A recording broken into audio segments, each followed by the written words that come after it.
So a little background here. You guys know me. This is Jon Hoscheit. Is that right? Hoscheit. We've only worked together. We've only worked together for a year. We just never say each other's last name. We've been on the, you started the Murfreesboro Technology Council. 2018.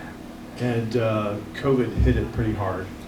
It did. And for those that don't know, the Murfreesboro Technology Council is an extension of the Nashville. I don't know if anyone's heard of that, but it's a nonprofit that we started here when we realized that most people that lived here were getting on the I-24 parking lot and heading to Nashville to work, and we thought, why? So the goal was to educate our community, to bring jobs to Rutherford, so everyone could stay. And there's a whole lot to cover here. I mean, there's the data center, but there's the fountains. They don't know what the fountains is. But you have Saltworks, one of our sponsors, who donated a lot of swag. They're actually in one of the buildings that you helped build. Yeah. At the same time as the data center. That was a mistake. But yeah, so fountains, just for a little background, and this all happened around 2014 to 2015. Fountains is the only and largest Class A community in Rutherford County. It's a mixed-use community, so it's about 500,000 square feet.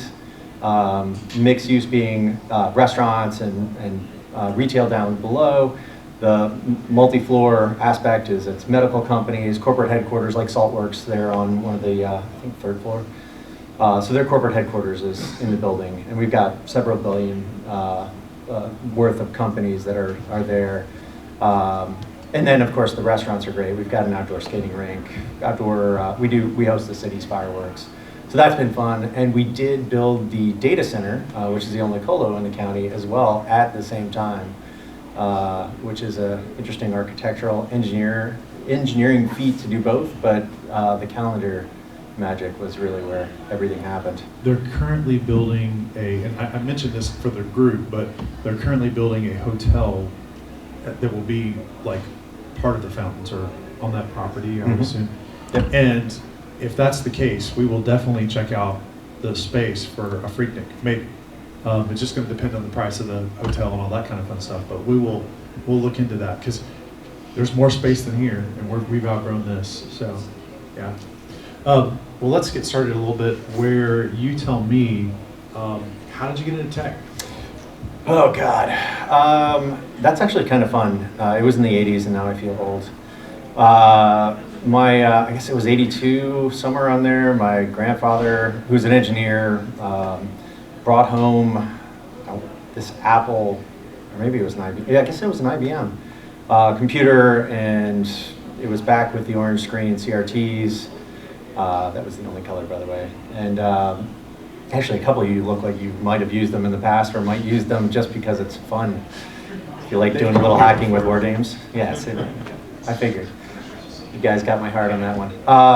And then over the years, my dad started bringing home laptops, and this is like 85, 86, when they were actually briefcases, dual floppy disks. They were beautiful, because now you had almost a meg of storage. What were you going to do with all that capacity?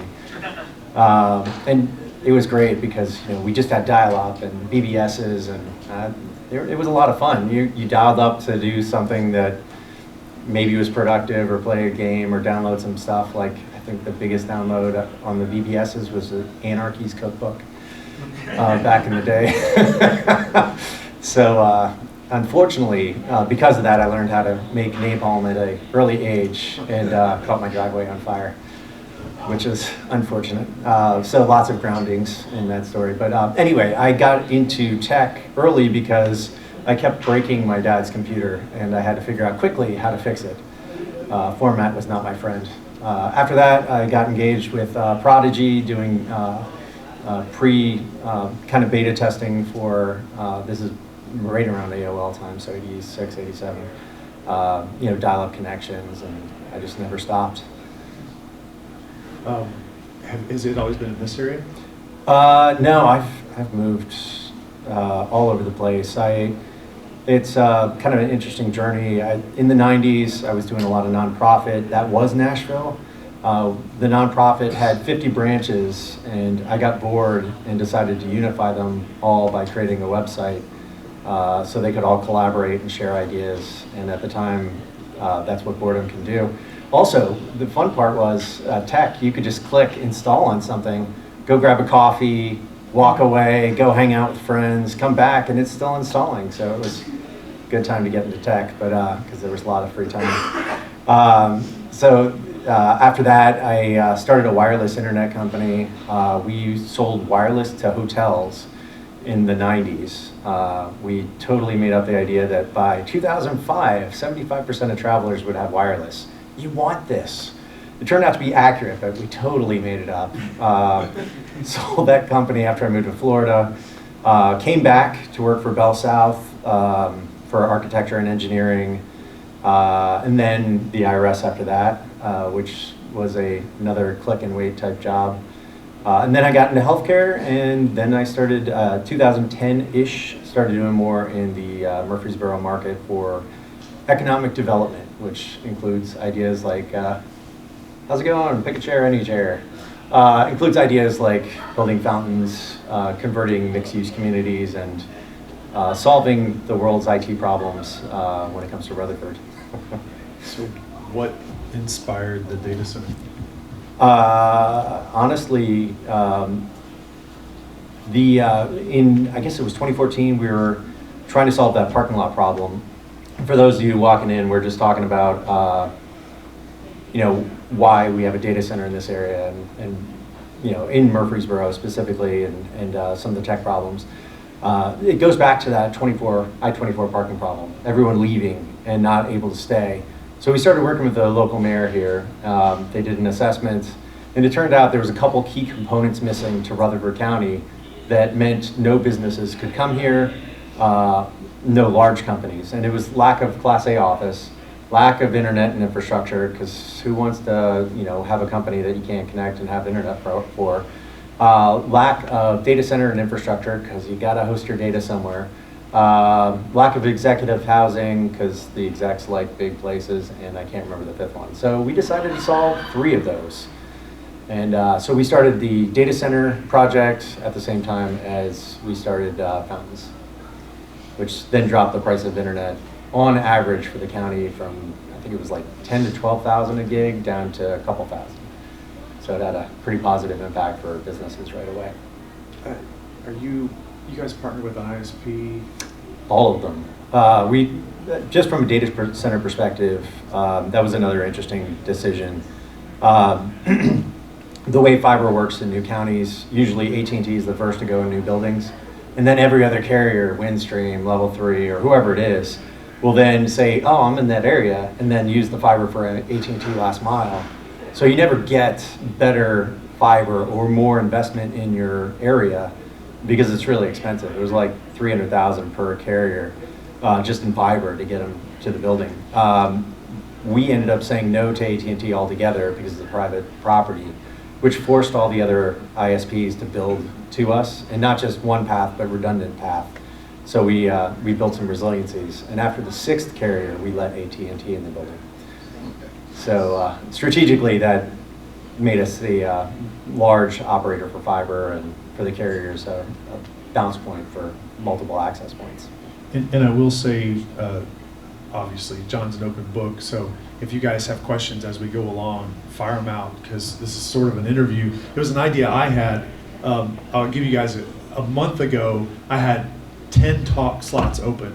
And I was like, what am I gonna do? We gotta have some talks. So I contacted John, who's, we're on the Murfreesboro Technology Council together, and I'm fascinated by, I visited once, and you weren't there to give me the tour, unfortunately. Sounds about right. But the Murfreesboro Technology Council, or I'm sorry, what is it called? The Murfreesboro Tech Data Council. Oh, Oh, yeah, it's the Data Suites Data Centers. Data Suites Data Centers, yeah. And so we'll talk about, I guess, how you got the idea and how would one go about starting this whole thing? So holistically, when you're looking at doing something stupid like starting a mixed-use community and a data center at the same time, you start looking at, the obvious challenges. Where can you get fiber? What components do you need for a data center? Fortunately, I've been in enterprise data centers for, by that point, 15, 20 years. I've managed, 20 plus petabytes in storage and Linux teams, Windows teams. So the concepts were there. Been in data centers and lived and operated in them for decades to know that you don't want to live in one. So I started there, and then of course finance comes into it. So part of that journey is how the hell am I going to pay for a data center? And I started traveling with a couple of people. Fortunately, I've got a friend who's Uptime certified. That's the group that certifies your data center from a tier perspective. How resilient are you? What's your uptime? How many nines of availability do you have? And we started looking at how people were doing data centers across the United States. There's a couple large ones. Digital Realty is probably the biggest in the market. They're all over the world. And we started our journey in Texas because Houston and Dallas, being energy hubs, have a tremendous amount of data centers. Some had really cool features, some had different tech pieces or aspects to them. We wanted to bring out here, so we started doing our research at the same time as looking at funding. We were kind of fortunate. We did a lot of real estate in the area, so we got to do everything in-house, private funding. But the one key concept that we did find is it didn't make sense to be monolithic. And what that means is we didn't want to build a building that was a data center from the get-go that had all the cooling and all the power in the building online at once, because we knew the customers would move in slowly. And why would we want to cool that? Or why would we want a $30,000 a month power bill right away? So how do we avoid that? And electrically, mechanically, and just even financially, lean methodologies or being agile or modular was the concept we really landed on to start thinking differently. We started noticing Microsoft, eBay, HP. I think I have a slide for that somewhere.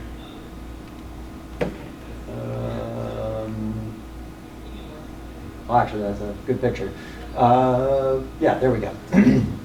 And SunGard was like notorious for this in the early 2000s. They'd have data center in a box. Well, why would you do that? Because you could just drive one in, drop it in, and if your data center was down, you got an alternative to grow and scale. But what we started noticing was these things could be built pretty robustly. So we started working with a company out of Baltimore that hardens military facilities, and a company that designed the original modular data centers for APC, which is where a lot of companies like this started getting their information. And we started building those ourselves. Because we have a commercial background in construction, we already had the staff for building and welding and a lot of those mechanical tolerances, and we already had that kind of staff on board. But now we had to figure out how we do modular power. Fortunately, APC had those products. Or, as you add a customer, we can just pop in a breaker and expand our power. That lets us be predictable, right? We know that if we add 5 kW of power, we can add one breaker and service 1 to 3 racks, depending on the use, and we know what our costs are. So then we don't have to bill and cool an entire data center. We can just cool one aisle. We can cool the dependent heat load and power what we need.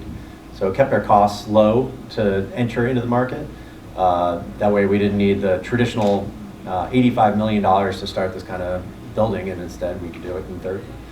So that concept, and then thinking on how we could solve things differently, allowed us to build that here. And that, I mentioned fountains, it's 500,000 square feet, and we're doubling, right? So that property is entirely powered by the data center. So all internet, BGP, full uptime, and technology is part of the building and subscription. So if you get an office there, you automatically have data center. You have rack space. You've got tier 3 grade services built into your lease. So it allowed people to move in from other areas like Saltworks. They can leverage a lot of the tech, the internet, the volume pricing that we have with all of our carriers and move into this area with a lot lower risk and lower cost. That was probably too much information. That's great. You mentioned thinking differently about solving problems. Mhm. Can you give a few examples of that?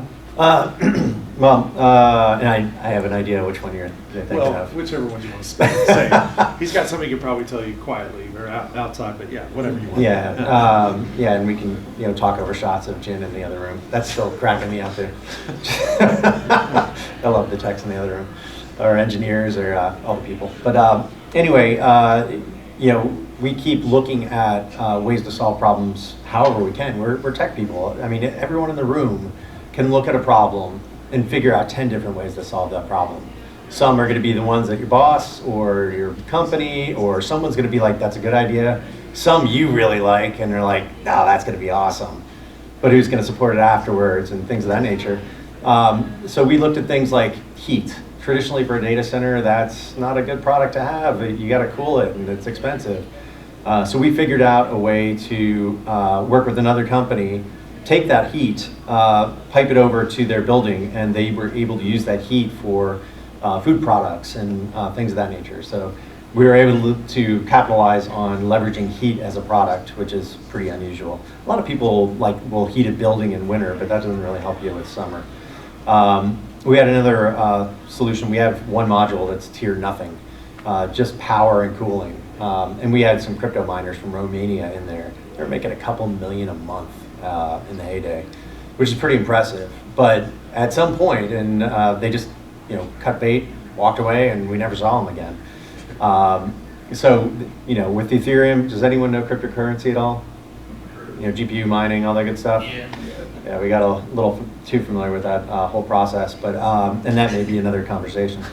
But we had all these GPUs, and the market was down for Ethereum at the time. So we were thinking about these rigs, which are just CPUs with a ton of GPU capability. These are the ones that the Romanians left behind. Yeah, just it was very sad for them anyway, because we started working with a company that did a lot of engineering and architectural design, and they had decades of, and it's a local Nashville company, decades of 2D engineering drawings, and they wanted to convert those to 3D drawings, and that required a lot of vendoring, and they didn't have really a massive amount of money to dump into architecture that they would just need for one-time use. So we figured a way to leverage all those GPUs and help them with their conversion from 2D to 3D.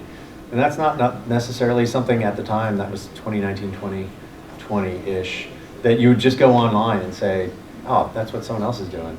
It just made smart sense. And that's what I love about this room, because you guys are in security. I mean, the whole point of being in security is either to try to innovate and find a vulnerability, right? Or prevent a vulnerability, or both.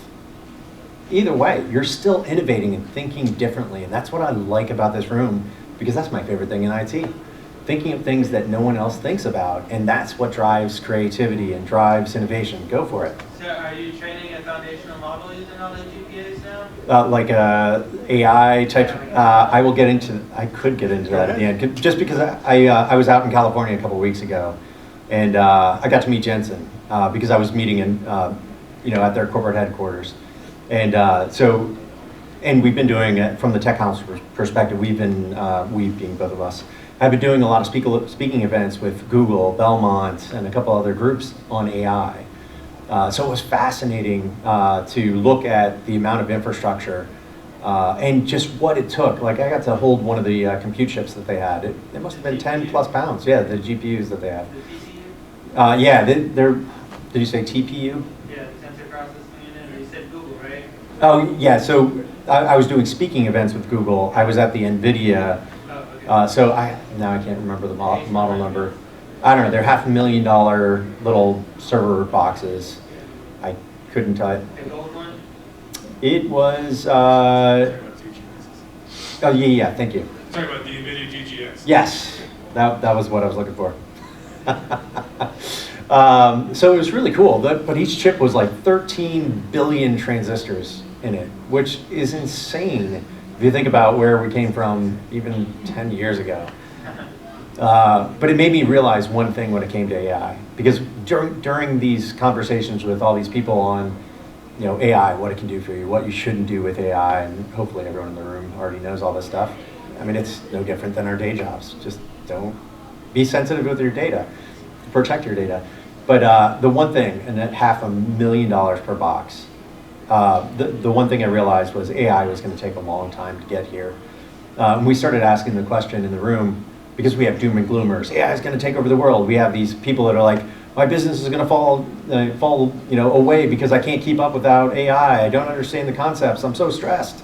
And there's a lot of stress that is on the internet too, all the TED Talks.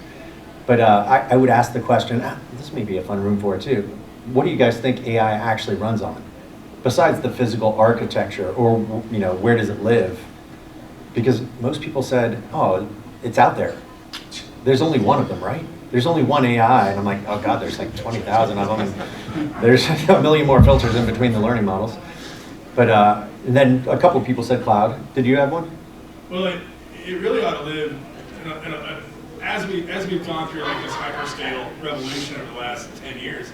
It really ought to be able to be ground to cloud and cloud to ground. It ought to be a hybrid, because there's some AIs that you're going to need on site for local latency issues, right? Heck yeah. Especially high frequency trading. But then there's other AIs like ChatGPT, which could run in cloud no problem, right? As it grows. But I mean, I think it should be both. It shouldn't live anywhere. And that's a great call out too. It should live on the server in my basement. And it probably does. Probably already does. We'll find the answer is more nuanced, and it will change depending upon the needs of the solution. We're currently running across the development of offerings in that space, such as the 5G edge compute offerings that companies are developing. They'll address some of the use cases that require it to not be so centralized. I love that, because at one point 3 years ago, people were coming to me going, man, data center's dead, everything's AWS. I was like, what are you talking about? Not even close. And I was like, you're insane. At some point, you're going to need local delivery and localized regional AI. This is 6 years ago now. And so we kept going. We kept operating, designing, but for that purpose. Because of latency, you're going to need some sort of regional deployment. And one thing I learned from cryptocurrency was they're tier nothing. And it's a free way for someone to say, like a developer, I need a massive amount of compute, and I don't want to pay for it. So what do? I make a cryptocurrency coin that pays people to bring in their own hardware and compute. I'll pay them in a bit of the currency, but on the front end, a lot of that compute, besides the ledger and everything else, can be used to host and drive application and value, right? So now you have this global distributed application service now that can apparently, be operate on money, but it's tier nothing. Who cares if Russia's, Ethereum hubs all went down at once? It would just go somewhere else. There's not a distributed model. It's just opt in, opt out. Well, that's GPU driven, right? Well, so is a lot of NVIDIA's other offerings in that space. So, at some point, that's going to be regionalized, because you have to have some sort of local add-in, especially for anything outside of the building, if you're doing a local model, for example. But you're going to have, distributed compute all over the place that you can leverage for everything. And then, tier 4 isn't going to be as relevant, except for, banking and other regulated data. But all of that ties into my favorite answer for where does AI live, or what makes AI run and everything. And after seeing $500,000 per NVIDIA box, I realized very quickly it runs on money. And there's only a certain amount of money on the planet. And while we're worried about crypto taking up half the power, I still look at it as the same. It takes even more money for the compute, the hardware, and the infrastructure, and there's just not that much. So that's going to put the brakes on a lot of things, unless you're X or Twitter, whatever you want to call it, or whatever, a rebrand for another major company, Meta's LLM or whatever. That's going to be a centralized offering, right, online in the cloud, or you'll have localized compute that does it, but it's going to take companies years to figure out what to do with this stuff, and years to grow that capability, and it's got to be distributed, and it's going to take a monstrous amount of money. All of us in the room should pool our, take our wallets out, pool our cash in, and just start our own AI company. I'm sure we'll all be rich in no time. This is the executive order that's basically going to do regulatory capture on the big three and everybody else. Oh, like regulatory screening, like how they did it with med robotics. Won't Moore's Law just save us in 5 years? It's quite possible. Okay. Never Andre's law. Andre's law. So, Andre's law. I don't know. The number of parameters doubles every year. Oh, right. so what are you using those Romanian machines for today? Actually, just it's a variety of things. Most are offline after Ethereum went proof of stake, which that was one thing, and the contract ended it for the other stuff. But at some point, I'm sure they do a couple light works. That's CPU based, actually. It's also GPU too. It's not as good on. It doesn't work on ASICs, but GPU and CPU. I mean, It does. Yeah. It's just. CPU seems to be a lot better compared to the power and utilization rate. However, there's Raven Ethereum, or Raven, Ergo, and a couple others that are still pretty positive. By the way, Dagger and Monero are killing it, if you look at any of the percentages. I know, I saw that. That may be another discussion, though. That's But- why I keep my house. We have tangents here, it's all right. Yeah. How many people have ADD? Squirrel. So I think there's a drawing here as well, or an architectural drawing. Oh, yeah, we can do that. Wait, before we do, Yeah. so talking about thinking a little bit different, how many people have been in a data center? Oh, thank God. Okay, so you already know that there's a couple things wrong in this picture. So this is the actual cold aisle of a data center. And then this is actually the main aisle or person trap, one of many, to a bunch of modules, which are just privatized data centers. There's 8 of them that house rows like this, 30, 40 rows of servers. It's kind of cool in Murfreesboro, first of all, because we're a modular data center, from code's perspective, they said we didn't have to put fire suppression in. We did, and we did a really good one, FM200, but they consider these furniture, which is crazy because they're modular, so movable device in a building, and it's building in building concept. It was just kind of interesting from a code's perspective. But the other one in this picture is up above at the top. You'll see there's some wood, right? And fountains, we've got some really great architecture. And typically you wouldn't see a flammable material in the data center. However, this picture is not technically part of the tiering rating or part of the data center. It's a person trap, yes, but the building could blow away from a tornado or whatever, and the data center itself is the modules. So we had some creative liberties, and that's one of the kind of neat things about it. And then over here, this one was kind of fun. If anyone's been to tech and has ever been in front of a rack and was really annoyed when they forgot their ESD strap, because they're supposed to strap in because you don't want electro, shock a rack or get shocked. Static is the deal, or was especially back in the day when they used crappy capacitors. So that's actually carpet, which is a no-no in data centers. Under it is VCT, but it's a copper-lined carpet, so it's active static dissipation. And one of the unique parts of this design, Tier 4 states, besides earthquake resiliency, that you have to have a Faraday cage. And those are pretty neat because if there's a solar flare or something like that nature, that would disrupt all the electronics in there. The Faraday cage exists because we've got a cage around it, metal shielding, and then grounding similar to the copper substrate on the carpet that wicks away all of that electromagnetic pulse activity. But one inherent advantage or disadvantage is you can't get cell phone signal in one of these things either, which is great for FedRAMP and NIST and everything else because they didn't, like USPS, they didn't want you to be able to put a wireless card or USB in one of their servers, even though they have their own access. And controls, they didn't want Wi-Fi or cellular in those buildings. So inherently, it's a blackout room for wireless signal. So there was some other interesting things that came about that. But going back to think creatively, and designing things that, you know, based off of experience, and you don't want to be in a data center all that much. You know, those are one of the creature comforts because you don't have to clip in. It cuts down noise because there's a ton of that. Oh, and coincidentally, in the entryway, one other neat thing we got to do.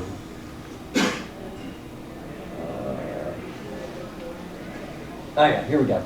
So this is the actual architectural blueprints. These are the racks and everything, generators, all that good stuff. Any motor people, car people? So the gens are really cool. They're 127,000 pounds a piece, 6 turbos, 5,000 horsepower. Love starting those things up. The first one, we had them PM'd in Houston. And this is a weird story.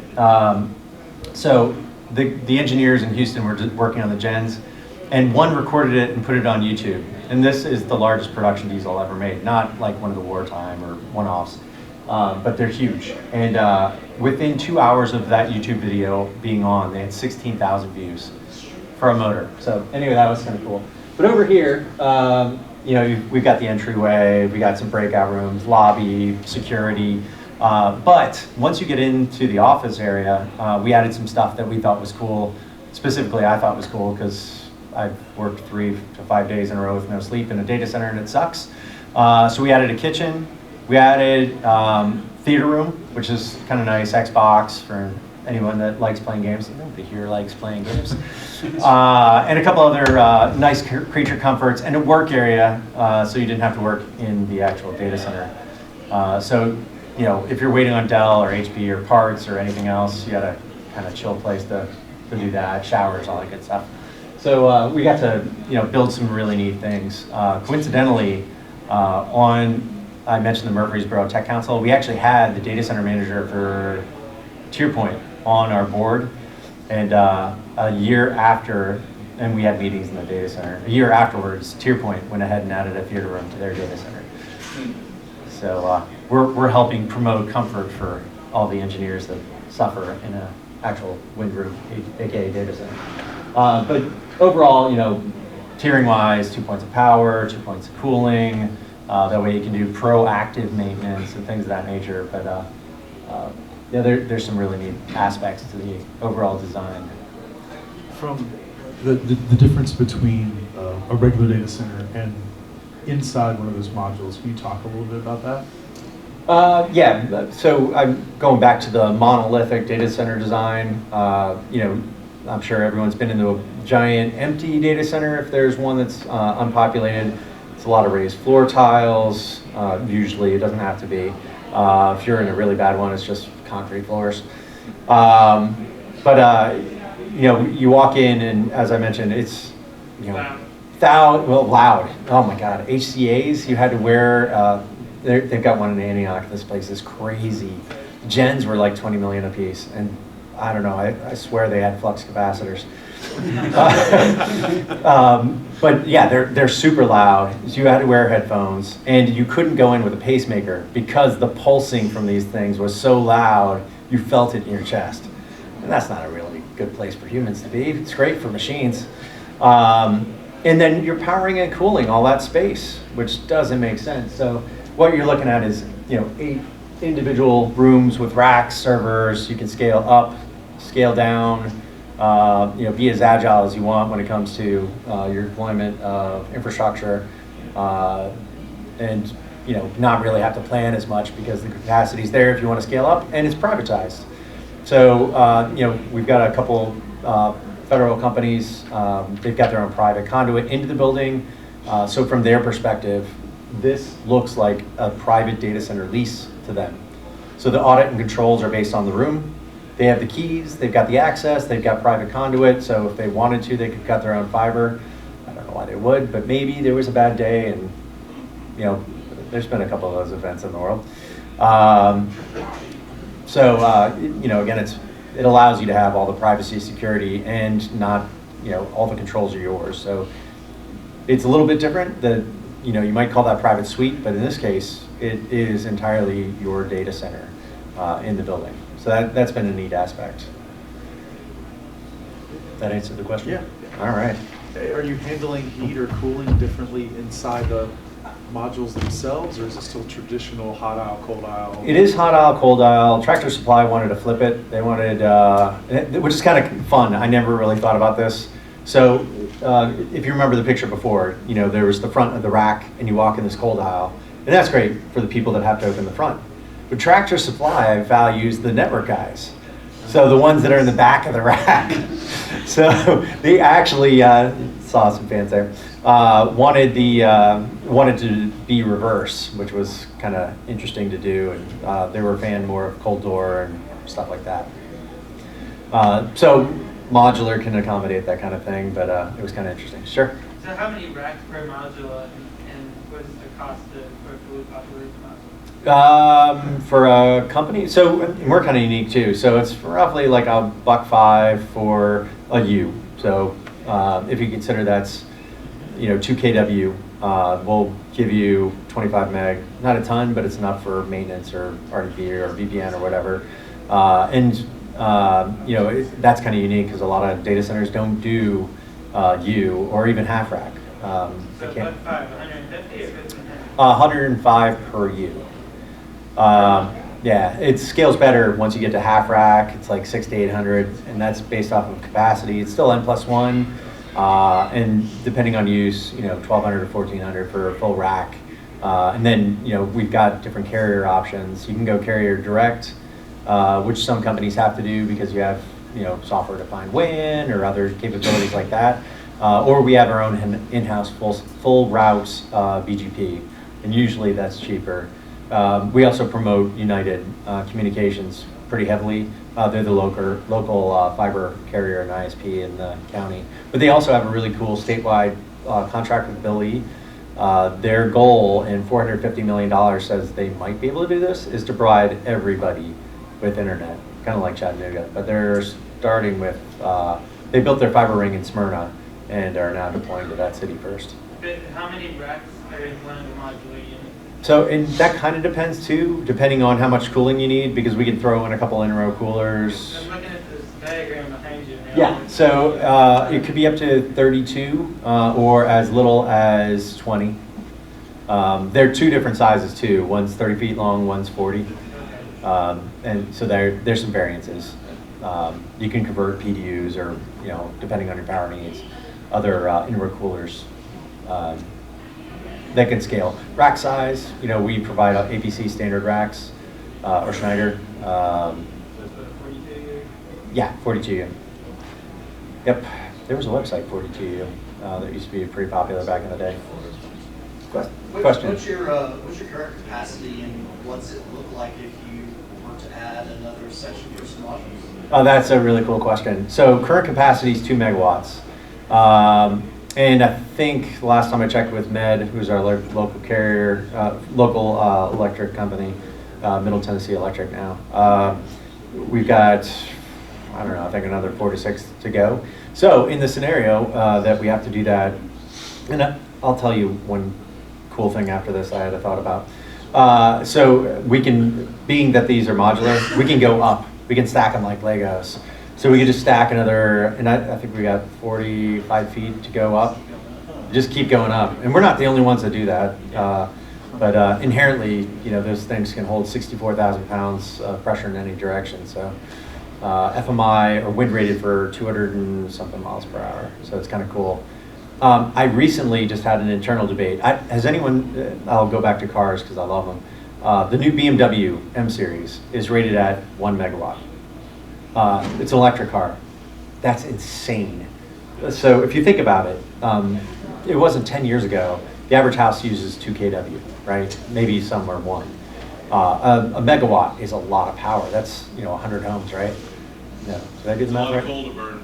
Yeah, it's a lot of coal to burn. So anyway, it's you know, neighborhoods and neighborhoods of power. And if you consider that 2 BMWs have the power capacity of this data center, that's pretty cool. I mean, they're wicked fast, but so I threw out the idea to my uptime guy. I was like, why am I paying for UPSs when I could just, you know, dock a couple BMWs? I'll get 3, one will be a fleet vehicle, and, you know, I'll charge it up, dock it back, and, you know, get a couple hours of runtime off of it. So, Don't actually make a megawatt more than 6 Well, that's the cool thing. The gens are up in 6. Yeah, they're really quick. The typical's 30 seconds, and that to that point, you know, our UPSs we way over spec, not only in fuel, because there's some cool lessons learned there too, but we do 6 hours of battery time, and technically you only need a couple minutes. You need to hold the whole data center's power load enough for those gens to kick on and provide power to both streams. The other lesson learned, we do 3 weeks of fuel on the gens. A couple of years ago, I know it's a lot. It's a lot. And in Houston, they had an ice storm. So it was like an astronomical number. 2/3 of the data centers went down. They have these things called fuel contracts, and they thought that was enough. You know, if I'm out of fuel and I'm on day 3, they'll just bring me more fuel. Unless there's an ice storm and they can't get to you.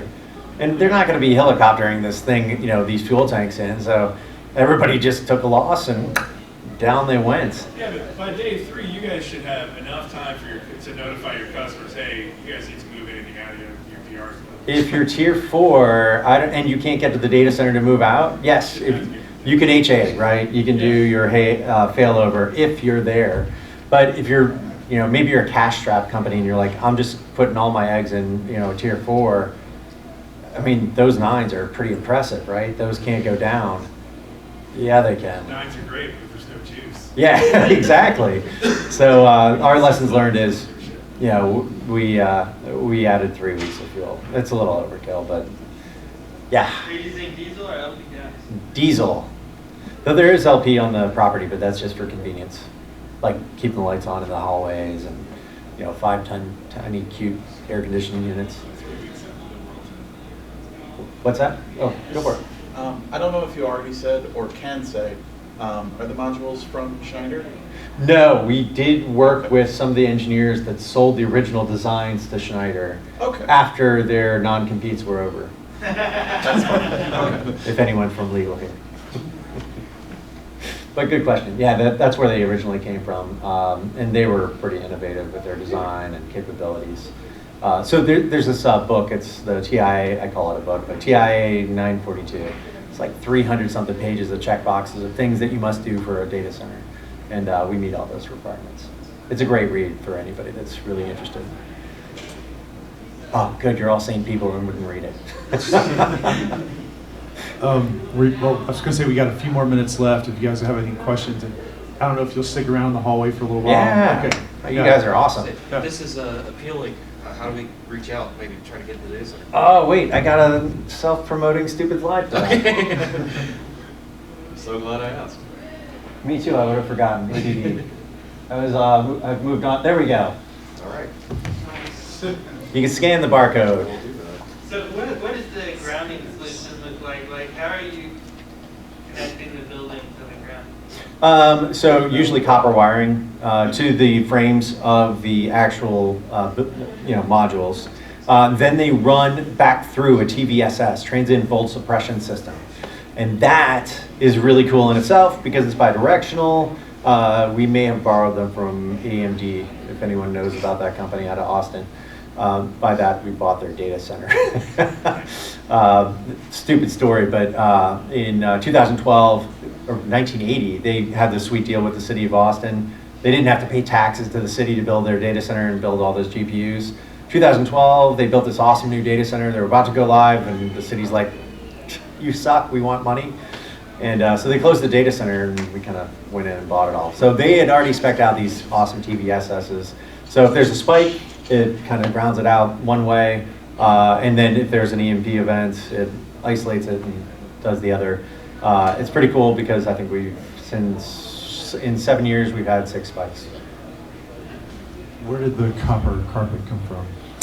I hated the idea at first. My partner, who has been building commercial forever, really didn't like VCT tile floors, which have been used in data centers for decades. Proven time, that or concrete with a little layering on it, but it's been proven. And he's like, yeah, but it's too loud in here. So we started, and I hated the idea, but then we started researching, and IBM had some cool products. So most of the actual data center modules are VCD, or traditional floor, but the public one, rack at a time, U at a time, that's got the upgrade. So yeah, it was a fueled idea by too much noise. It actually had a cool engineering aspect.